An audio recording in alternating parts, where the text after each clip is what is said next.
Hello friends, this is Dr. S.M. Azad. I am going to start a new strategy which is designed, developed by the R&D teams of Masters IES. So Masters IES is one of the biggest and very prominent online teaching platform for the civil services as well as the State Public Service Commission aspirants. The main purpose reason behind that I'm going to start this program that this year the cutting, yeah, you can say the cutoff of the prelims was below 100. So it is a stunning and it is really very critical thinking part of that. And it compels the students and parents to think about that and even to the mentors also to think about that what actually happened to this scenario because all the students have given the feedbacks that the minimum cutoff mark should go with 120. I'm talking about the general. हमें बात करने का जो विषय वस्तु यह है कि इस बार सिविल सर्विसेज की परीक्षा की प्रीलिम्स का जो रिजल्ट आया है और यूपीएससी ने जो लिस्ट जारी की उसमें सबसे स्टन करने वाली चीज ये है कि ये कट ऑफ 100 से कम आया है जो कि सबों के सोच से परे है सारे एक्सपर्ट से लेके जितने भी स्टूडेंट हैं उनसे परे यहाँ तक कि जो 3 बार 4 बार यूपीएससी सिविल सर्विसेज का परीक्षा लोगों ने दिया है उनके भी सोच से परे नजर आती है कि 100 से कम में क्या जबकि ये रिमार्क था ये एनालिसिस था और ये कंप्लीट कहा जा सकता है फीडबैक था करीब करीब 500 स्टूडेंट का जो एनालिसिस किया गया जो पर्सनल इंटरेक्शन कर करके उसके फीडबैक्स लिए क्वेश्चंस के फीडबैक्स लिए गए उसमें सबसे खास बात क्या नजर आ रही थी कि लोगों ने बहुत बताया स्टूडेंट का फीडबैक था the questions were very simple and this simple questions became a very tough journey for the cut off mark और बच्चे जो है करीब 98 पे जनरल कट ऑफ मार्क्स जाता है तो ये it is a matter of grave concern it is a matter to be great introspection to the students as well as the parents too. The reason is that the simplest questions led to a very tricky situation. जो साधारण question होता है जो आसान question होता है वो बहुत बड़ी समस्याओं को उत्पन्न कर देता है बच्चे नॉर्मल कंडीशंस में उम्मीद नहीं करते हैं या कहा जा सकता है एक्सपेक्ट नहीं करते हैं कि इतना साधारण सा सवाल आएगा और उसके जो क्लोज ऑप्शंस होते हैं वो इतना नजदीकी होते हैं जिसके कारण सवाल गलती हुई है इस बार जो देखने में आया है तो इस पॉइंट ऑफ व्यू से you should have to be ready in this program and our R&D team has given a very specific program regarding this one and we have fixed that the minimum cutoff you should have to ascertain आपको अपने आप में तैयार होना होगा कि आपका target होगा 120 नंबर लाना स्ट्रेटेजी उसी स्ट्रेटेजी के बारे में आज मैं डिस्कस करना चाहूंगा और खास कर करके जो ट्रेंड एनालिसिस हम लोगों ने किया है वो 2014 से लेकर के 2019 तक 2014 इसलिए क्रिटिकल एस्पेक्ट के पॉइंट को रखा गया है उसका एकमात्र उद्देश्य क्या है क्योंकि 2013 के बाद कि पूरा की पूरा ट्रेंड पूरा की पूरी स्ट्रेटेजी पूरी की पूरी मेथोडोलॉजी चेंज हुई है तो एक साल पहले की स्ट्रेटेजी इसलिए तैयार की गई है कि ऐसा तो नहीं कि जो ट्रेंड है यूपीएससी का पुराने और नए चीजों का समावेश है और दोनों का एक कॉम्पोजिट एनालिसिस रूप है तो 2014 और 2 से लेकर के 2019 तक की जो एनालिटिकल इंट्रोस्पेक्शंस की गई है मैं उसी के ऊपर बात करना चाहूंगा और जब इसकी आगे की एनालिसिस की बात करते हैं तो क्या देखा जाता है कि एग्जामिनेशन के जनरल का जो कट ऑफ है क्या देख रहे हैं हम लोग पीटी का 98 मार्क्स है और अगर आप मेंस की बात कहा जा सकता है तो 751 है और फाइनल जो कट ऑफ गया है वो 961 है तो टोटल नंबर ऑफ कैंडिडेट्स जो रिकमेंड किए गए हैं 829 हैं जिसमें कुछ स्टूडेंट्स का जो है होल्डअप है वो प्रोसेस में है लेकिन उसमें ज्यादा ध्यान देने वाली बात नहीं है ध्यान देने वाली बात क्या है इसके बारे में आपको बहुत अलर्ट सतर्कता बरतनी होगी, और जिसके बेसिस पे हम लोगों ने सारी चीज इस एनालिसिस, इस पूरे के पूरे कहा जा सकता है कि पूरे के पूरे बार चार्ट में डिस्कस किया गया है, जिसमें 2005 है, 2007 है, ये सारी चीजों को का अवलोकन मूल्यांकन किया गया है, जिसमें जनरल कैंडिडेट का कैटेगरी है, ओबीसी का है, शेड्यूल कास्ट का है, शेड्यूल ट्राइब्स का है। ये सारी की सारी एनालिसिस दी गई है। और इसमें जो जिस चीज को आप देखना चाहेंगे, जो खास करके 2019 वाले को मैं फोकस करना चाहूंगा, कि इस फोकल पॉइंट में जो सबसे इंपॉर्टेंट चीज आप देख रहे हैं 98 मार्क्स। 98 मार्क्स का मतलब है बिलो 100 जो जनरल कट ऑफ गया है। उसके बाद अगर हम बात करते हैं ओबीसी का, उसमें 95.34% गया है। और जब हम बात करते हैं शेड्यूल कास्ट का 82% है, और ट्राइब्स का 77। जस्ट इमेजिन कीजिए कि कितना ज्यादा लो मार्क्स गया है। तो इसके पीछे आप लोगों को एक रणनीति तैयार करनी होगी, एक बड़ा ही ऑर्गेनाइज फॉर्मेट पे चीजों को लेके चलना होगा। क्योंकि यूपीएससी की परीक्षा की तिथि आपको मालूम है, मैं उसको क्या रिपीट करूं। इस कम समय में 40 डेज का एक प्लान तैयार कीजिए, और प्लान की स्ट्रेटेजी में जो चीज मैं बताना चाहूंगा वो 4 पिलर्स की मैं बात करूंगा, कि यूपीएससी की सफलता का एकमात्र कारण, एकमात्र राज, पिछले जो एनालिसिस किया गया है, हमारे पास 12 साल का एनालिसिस है, लेकिन जो रिसेंट ट्रेंड 14 से लेकर के पहले से लेकर करके जिस ट्रेंड की बात मैंने आप लोगों को बताई थी, कि वो ट्रेंड को जो हम लोगों ने कवर किया है 2014 से लेकर के 2019 तक, तो ये जो 5-6 साल का समय है, उस अंतराल पे जिस चीज का एनालिसिस किया गया है, वो देखा गया है कि यूपीएससी की परीक्षा का जो मूल मंत्र है, उसके 4 परमानेंट पिलर्स, और ये 4 परमानेंट पिलर्स पे ही आपका इकोलॉजी इन्वायरमेंट है, साइंस एंड टेक्नोलॉजी है, साथ ही साथ साइंस एंड टेक्नोलॉजी की करंट अफेयर्स की चीजें हैं, बहुत सारी चीजें हैं, जनरल साइंस की चीज है। ये सारी चीजें इसी से जुड़ी हुई है, इसकी मौलिकता इसी के आधार पर बेस्ड है। और आप लोग सिलेबस को नहीं समझ पाते हैं। जब बार बार सिलेबस को आप पढ़ेंगे तो ये जानकारी मिल जाएगी कि यूपीएससी चाहता क्या है। So the first part is that you should have to develop the understanding about the syllabus. Syllabus की अंडरस्टैंडिंग क्या है, सिलेबस में कौन सी चीज को किस ढंग से स्पेसिफाई किया गया, और खास करके यूपीएससी ने जो जार्गन यूज किया है, शब्द का प्रयोग, शब्दावली का प्रयोग किया है, टर्म्स का प्रयोग किया। जैसे छोटा सा एग्जांपल लीजिए, टर्म होता है सिर्फ इंडियन पॉलिटी, टर्म मेंशन किया है कल्चर हेरिटेज, टर्म मेंशन किया है ज्योग्राफी, वो फिजिकल से लेकर सारी चीजें। तो इन चीजों की गहन अध्ययन करने के बाद इस निष्कर्ष पे पहुंचा गया है कि बहुत स्ट्रेट फॉरवर्ड, या कहा जा सकता है बिल्कुल बेसिक अंडरस्टैंडिंग की बेसिस की बात अगर करें, तो चीज क्या नजर आता है, 4 पिलर्स है।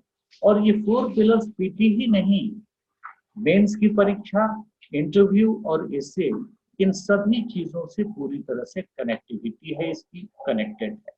हिस्ट्री हो, पॉलिटी हो, ज्योग्राफी हो, इकोनॉमी हो, ये सारी के सारी इंटरडिसिप्लिनरीज का कॉन्सेप्ट है। और ये इंटरडिसिप्लिनरीज कभी भी इंडिपेंडेंट रूप से नहीं पूछे जाते हैं। अगर हिस्ट्री का प्रश्न पूछा जाता है तो उसकी कनेक्टिविटी पॉलिटी से है, उसकी कनेक्टिविटी कल्चर से है, उसकी कनेक्टिविटी ज्योग्राफी से है, यहाँ तक कि इकोनॉमी से भी है। तो इस 4 पिलर पे आप अगर कंसंट्रेट करते हैं तो कोई ऐसी संभावना नहीं बनती है कि आप यूपीएससी की पीटी की परीक्षा को क्रैक करते हैं। यहाँ पर एक चीज को और मैं बताना चाहूंगा, वो यह है कि पीटी एक बहुत बड़ा हर्डल है, पीटी एक बहुत बड़ा ब्रेन टेस्ट है, पीटी एक सबसे बड़ा लिटमस टेस्ट है। उसका रीजंस क्या है कि पीटी के जो क्वेश्चंस का जो डायनामिक्स है, वो 4 पैटर्न पे डिवाइड है। उस डायनामिक्स में मोर देन 67% जो क्वेश्चंस का ट्रेंड है, उस ट्रेंड में स्टेटमेंट बेस्ड क्वेश्चन, वो क्वेश्चन सिंपल नहीं होता है, वो स्टेटमेंट बेस्ड क्वेश्चन है। और स्टेटमेंट बेस्ड क्वेश्चन इस तथ्य का द्योतक है, इस चीज को रिप्रेजेंट करता है कि आपकी फैक्चुअल कंटेंट की कितनी अंडरस्टैंडिंग। जब फैक्चुअल कंटेंट की आपको अंडरस्टैंडिंग हो जाती है, तो आप अपने फैक्चुअल कंटेंट को कैसे लिंक करते हैं, एक दूसरे चीजों से कैसे जोड़ते हैं उस चीज को दर्शाता है। तीसरी चीज क्या नजर आती है कि उसका एप्लीकेशंस क्या है, और चौथी चीज क्या है कि प्रेजेंट कंटेम्प्ररी सिनारियो से उसकी कनेक्टिविटी क्या है। तो ये बेसिक्स इसका डायनामिक्स है यूपीएससी के पीटी क्वेश्चंस का।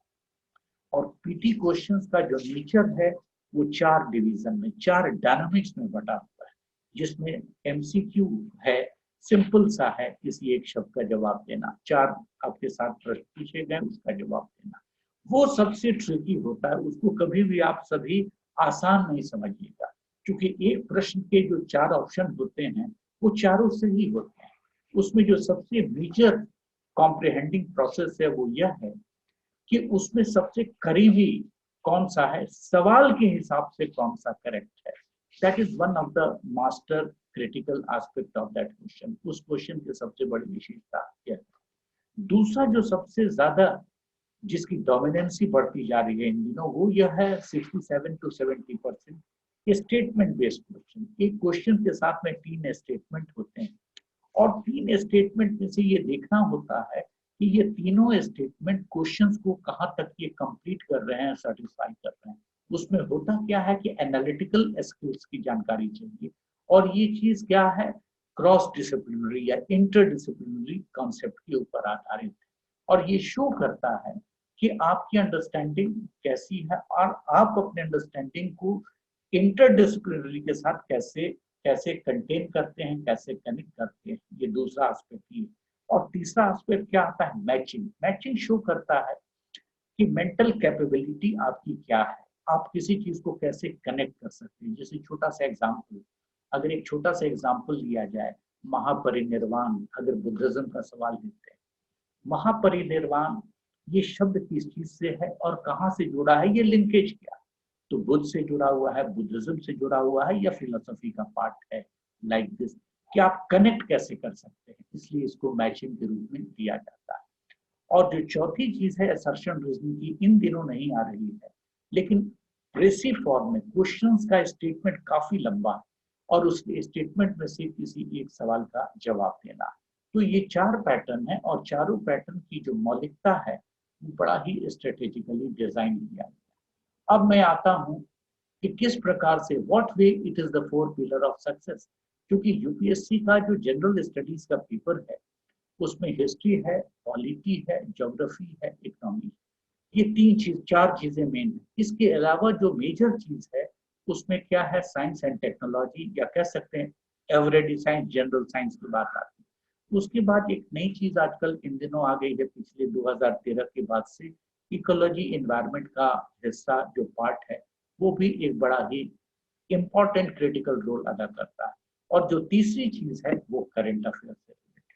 तो ये जो 3 डायनामिक्स है, 3 डोमेन है, अदर देन दिस 4 पिलर, जिसमें साइंस हो गया, जिसमें इन्वायरमेंट इकोलॉजी का सेक्शन है, साइंस एंड टेक के साथ साथ, या फिर करंट अफेयर्स का है। इस सेक्शन को अगर हम देखते हैं तो इस सेक्शन से कुल मिलाकर करके 20 से 25 क्वेश्चन होते हैं, 20 to 25 क्वेश्चन होते हैं। तो अगर 20 to 25 क्वेश्चन अगर हैं इसके साथ में, तो कंडीशंस क्या नजर आता है कि यूपीएससी में एक क्वेश्चन का वैल्यू 2 मार्क्स का है। अगर 75 क्वेश्चंस अगर 4 पिलर से हैं, हिस्ट्री से हैं, ज्योग्राफी से हैं, इकोनॉमी से हैं, पॉलिटी से हैं, 75 क्वेश्चंस, तो क्या देखते हैं, 25 क्वेश्चंस या 30 क्वेश्चंस मान के चलते हैं, किस चीज के लिए है, करंट अफेयर्स का है, इकोलॉजी इन्वायरमेंट का है, साइंस का है, करंट से रिलेटेड। तो अगर 75 क्वेश्चन, 70 क्वेश्चन को आप कंट्रोल करते हैं 4 पिलर के, इसका मतलब है 140 मार्क्स। तो this is one of the important thing you should have to ascertain. अब मैं इस पहलू की बात करता हूं, और एनालिसिस की बात करते हैं 2014, 2015, 2016, 2017 और 2018 और 19। अगर हम 2014 की बात करते हैं तो क्या देखते हैं, ऑल टुगेदर इसकी बात अगर किया जाए तो क्या देखते हैं, हिस्ट्री में 17 क्वेश्चन, पॉलिटी में 11 क्वेश्चन, ज्योग्राफी में 12 क्वेश्चन, और 10 क्वेश्चन जो है कि नहीं इस चीज में देखते हैं, 10 क्वेश्चन हम देखते हैं इकोनॉमिक्स में। तो कुल मिलाकर अगर देखते हैं इनकी संख्या की बात करते हैं, इन टोटलिटी की बात करते हैं, तो वो चीज क्या नजर में आता है 2014 में 4 पिलर से 50 क्वेश्चन पूछे गए हैं। किस चीज से पूछे गए हैं? हिस्ट्री से, पॉलिटी से, इकोनॉमी से, ज्योग्राफी से। 50 क्वेश्चन का मतलब क्या हुआ? 100 मार्क्स। फिर क्या देखते हैं 2015 की बात करते हैं। If you go through the 2015 there are 54 marks. This 54 marks carries, you can say that 108 marks. This is what 108 marks. Again आप देखते हैं 2016 में 47 क्वेश्चंस है। ये कहा जा सकता है 94 मार्क्स की बात है। 2017 में करते हैं 51 क्वेश्चन का मतलब सीधे हो जाता है 100 एबव। 52 क्वेश्चन होता है 2018 में। देखते हैं क्या है 100 एबव। और जो सबसे यूनिक बात है 120 नंबर के प्रश्न किससे हैं? 4 पिलर से, history, polity, economic, geography. This is very very critical aspect and this is what we can say, this is very typical part of that. ये बड़ा ही टिपिकल पार्ट है। और ये चीज सामने जो नजर आता है, this is very very dizzy situation कि 60 मार्क्स का मतलब क्या आप समझते हैं आप कि 15 चौके 60 यानी 15 ईच से कनेक्टिविटी इसकी है। एक एमपी बैलेंस चीज लिया गया है। और 60 का मतलब है 120 नंबर। अगर किसी बच्चे ने साइंस एंड टेक में इकोलॉजी इन्वायरमेंट में अगर वो कुछ भी नहीं किया है, अपने इस 4 पिलर में इसने अच्छी स्कोरिंग कर ली है, तो उसका सिलेक्शन हो जाएगा। Is it clear to you? And that is the reason why I said it, the 4 pillar of success, and this is the key. This is the cornerstone, and this is the key to success in the prelims examination. So this is one part of the section you should have to be very much careful regarding that. इसके लिए आपको बहुत ज्यादा careful होना पड़ेगा कि इसको क्या है। अब क्या देखेंगे हम कि हिस्ट्री के सेक्शंस को देखते हैं हम कि हिस्ट्री के सेक्शंस में किस प्रकार से चीजों को दिखाई जाती है। इसमें क्या देखते हैं? एंशिएंट सेक्शन है, उसकी क्या देखते हैं? मेडिवल सेक्शन है। एंशिएंट सेक्शन में अलग ढंग से एम्फेसिस दी गई, अलग ढंग से एम्फेसिस दी गई। एंशिएंट पीरियड में अलग ढंग से एम्फेसिस किया गया है। और फिर क्या देखते हैं कि मेडिवल में भी। एंशिएंट हिस्ट्री की अगर बात करते हैं तो इसमें सबसे इंपॉर्टेंट चीज तो इसमें है एंशिएंट इंडियन हिस्ट्री में कल्चर हेरिटेज का सेक्शन सबसे इंपॉर्टेंट एस्पेक्ट रखता है। इस कल्चर हेरिटेज की बात करते हैं हम लोग तो क्या देखते हैं कि रिलीजन, फिलॉसफी एक सबसे बड़ा एस्पेक्ट। तो आपका फोकस मेन होना चाहिए किधर? न कि पॉलिटिकल हिस्ट्री, वॉर, बैटल्स को आप छोड़िए, स्किप करना होगा। आपको देखना क्या होगा? सिग्निफिकेंस। किस, अगर कोई बैटल की ही बात होती है तो बैटल की बात छोड़ें आप, बैटल में कितने लोग मारे गए, कितने लोग जो कहा जा सकता है बचे, उसको छोड़िए। देखिए कि सिग्निफिकेंस क्या है उस बैटल का, उस बैटल का इंपॉर्टेंस क्या है, बैटल होने का रीजन क्या है, उसका फार साइटेड इम्पैक्ट क्या है। इस कंडीशंस को देखेंगे। इसमें फिर देखते हैं हम तो प्री हिस्ट्री है, प्रोटो हिस्ट्री है। तो बेसिकली ये हिस्ट्री जब भी आप पढ़ें तो आप एक चीज हम लोग इस ध्यान को रखें कि हिस्ट्री का मतलब it is not the story of a king and princes. History का मतलब क्या है? Understanding of the past and then what we can say, how to reconstruct the society, how to reconstruct the polity, how to construct the economy, how to construct the, you can say, technical aspect, even science and technology की भी अगर बात करते हैं कैसे history से reconstruct हुआ।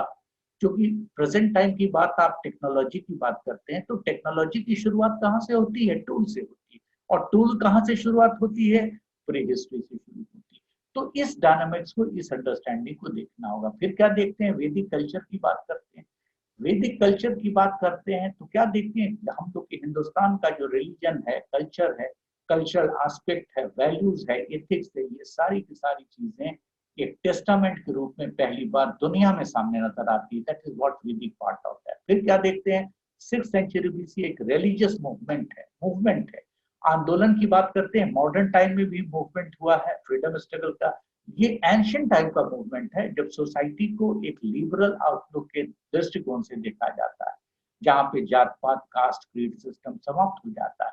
और इसका वैल्यू इतना ज्यादा बढ़ के होता है कि आज बुद्धिज्म पूरी दुनिया में एक वर्ल्ड वाइड रिलीजन के रूप में है। साथ ही साथ इसके जो एस्पेक्ट है, टॉलरेंस है, इनटॉलरेंस की बात वर्तमान समय होती है, ये कनेक्टिविटी उनसे जुड़ी हुई।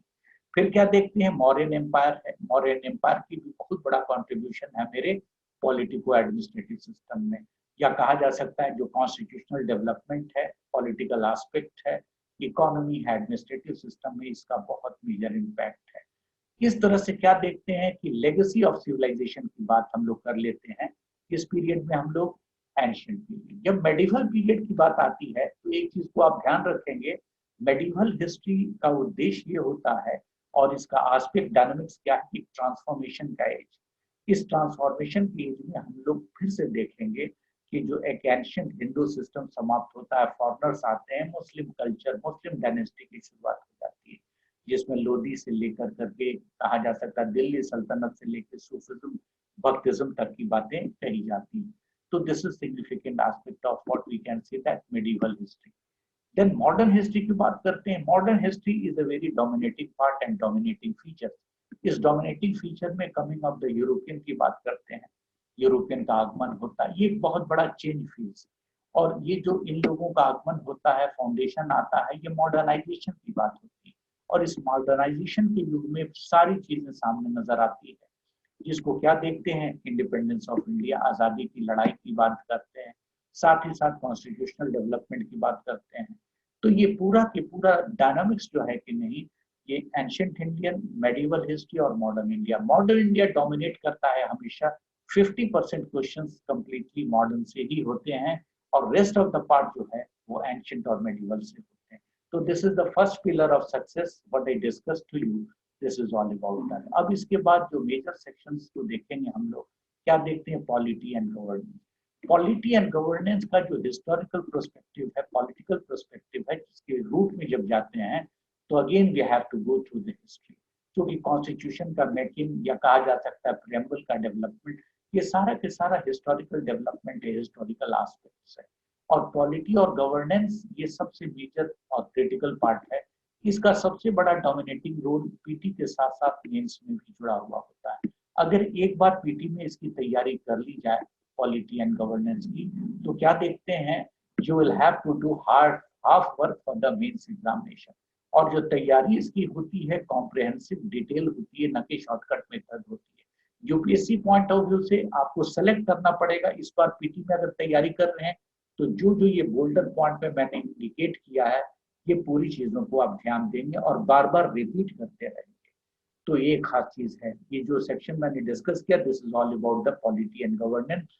This is the second pillar of what we can say success part of that. Then another thing is what geography.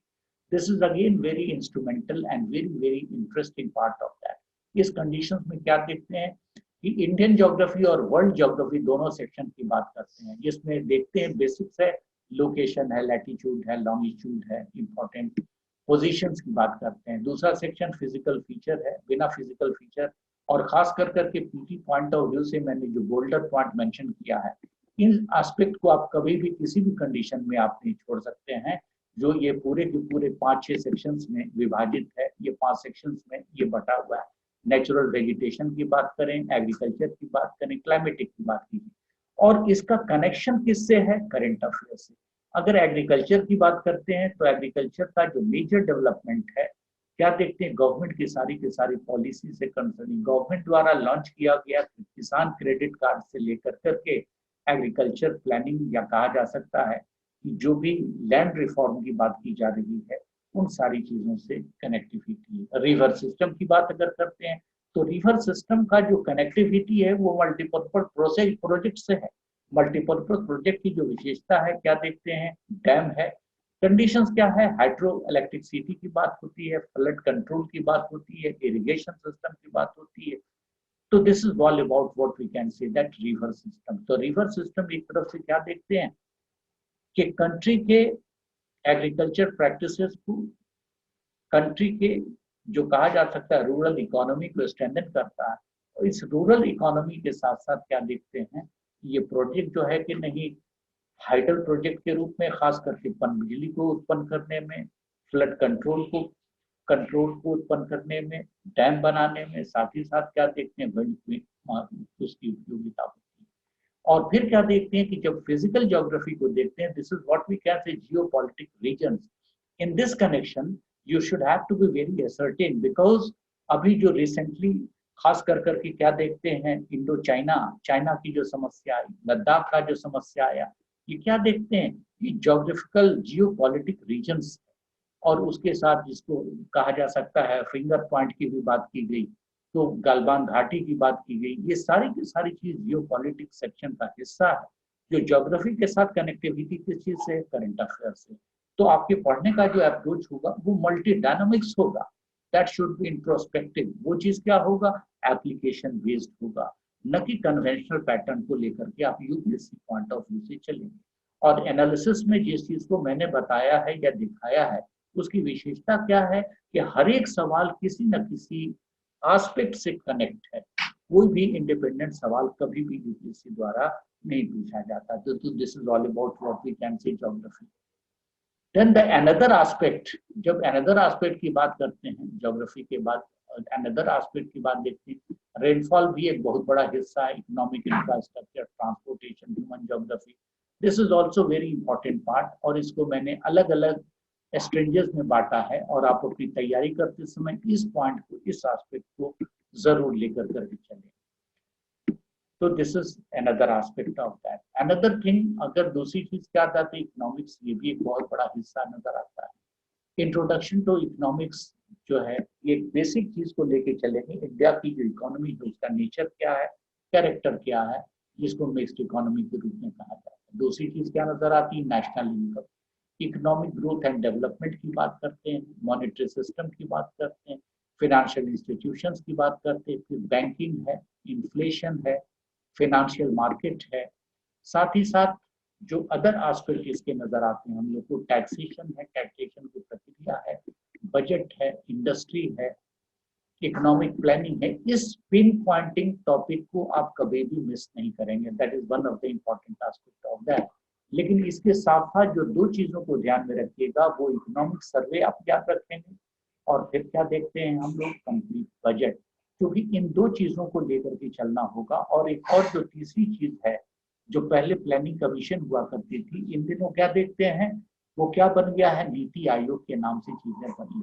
तो गवर्नमेंट की जितनी भी पॉलिसी चल रही है, यूनियन गवर्नमेंट की, स्टेट गवर्नमेंट की, यूनियन और स्टेट गवर्नमेंट की जो बहुत सारी नीतियों में परिवर्तन, चेंज आ रहा है, उसको देखेंगे। वर्तमान समय में क्या देखते हैं कि खास करके जीएसटी या जब से नोटबंदी की प्रक्रिया हुई, पूरा इकोनॉमिक डाइवर्जन हुआ है, चेंज हुआ है, बहुत सारी पॉलिसीज आई है गवर्नमेंट की, बहुत सारे क्षेत्रों में, खास करके बैंकिंग, बैंकिंग मर्जर हो रहा है, बैंकिंग आरबीआई इंस्टीट्यूशन से उससे लोन लिए जा रहे हैं। तो इन सबों को एक करंट डायनामिक्स के पर्सपेक्टिव में आप जरूर देखेंगे। तो this is all about what we can say that economic aspect, four aspect of that. इनके अलावा जिस चीज पे मैं डिस्कस करना चाहूंगा या बताना चाहूंगा, वो एक सबसे इंपॉर्टेंट चीज है कि जब भी आप, टिप्स है ये, जब भी आप कोई भी टॉपिक को शुरू करें, सपोज आपने हिस्ट्री पढ़ी 2 दिन पहले, अब फिर तीसरे दिन अगर आप हिस्ट्री पढ़ रहे हो, तो पहले आप पीछे जाकर के देखो कि पीछे whatever you have read in the past, whether you are capable to recapitulate or not. आप उसको रिकैपिचुलेट, आप फिर से उसको सामने रिकैपिचुलेट, या फिर से आप उसको सामने में रिवाइव कर सकते हो या नहीं, वेदर द कंटेनमेंट, यानी कह सकते हैं कि आपने जो चीज को कंटेन किया, whether it is going to be, it is going to be written or not, ये रिटेन हो पा रहा है नहीं, इस चीज पे ध्यान देना। दूसरी चीज क्या ध्यान देनी होगी आपको, you should have to make the division of time. बच्चे बार बार पूछते हैं कि कितने घंटे पढ़े, कितने मिनट पढ़े, आप घंटे पढ़ने को, मिनट को आप भूल जाओ, आपको कंसिस्टेंसी रखनी होगी, and the consistency of 12 our is a must factor. आपको 4-12 घंटे का कंसिस्टेंसी मेंटेन करना होगा, क्योंकि पीटी और मेंस दोनों चीजें हैं। आप टाइम को डिवीजन कर लीजिए, डिवाइड कर लीजिए कि पीटी हर दिन पढ़ना होगा आपको, मेंस को भी हर दिन देखना होगा। मेंस का मतलब है कि इंटेंसिव, जो कहा जा सकता है डिस्क्रिप्टिव पार्ट है। This is the way you should have to go with ideas with that. Okay, I think it will help you a lot. Whatever you feel difficulty, please write for the www.mastersis.in website को भी down करें, देख लीजिए, and thank you. Keep it healthy and fine in this COVID situation. Thank you.